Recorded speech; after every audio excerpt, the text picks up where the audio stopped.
Hello everybody, I'm Mark Clark. I'm Mark Clark and I've written half a dozen science fiction stories. The first trilogy is called DNA and the second trilogy is called IQ, although I did actually write IQ first. So just to give you a general idea of what it's all about, in the first one, DNA, there's a major catastrophe in the middle of the 21st century, which leads to, well, basically a nuclear holocaust type situation. I don't want to give you too much information. The second book in the series, REM, is, as the name suggests, something to do with nightmares and sleep. I'm not going to tell you any more about that because that's a great twist in the story that you've got to work out for yourself as you read it. The screenplay sections in this particular story are to do with the nightmares and the REM. Basically, it's Sydney City, it's 15 years after the bombs, and there's a power struggle within the city, but there's also people living under the city, so there's a sort of a dual civilization happening, and a power struggle above, and then there's a discovery of a cache of arms, and lots of things get blown up, and it's all very exciting. And my favourite character in the whole thing, Ferret, is in this story, and if you do read the story, look out for him. And then the next story shifts on about 100 years, and it's about an unscrupulous guy who finds a very important secret buried in the bowels of the Mitchell Library, also in Sydney.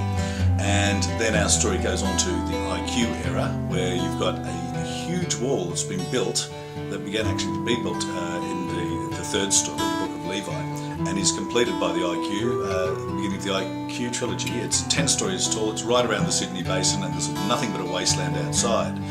And this story, as the next two books, revolve around a guy called Paul Viles, who is an incredibly horrible 10 out of 10 baddie dictator who is running the whole world for his own profit and his own ends. And the story gets bigger and bigger, so that by the end of the sixth story, we end up in the foreshores of Sydney at Luna Park with all sorts of things going down. This guy is really doing a James Bond type thing and trying to take over the planet.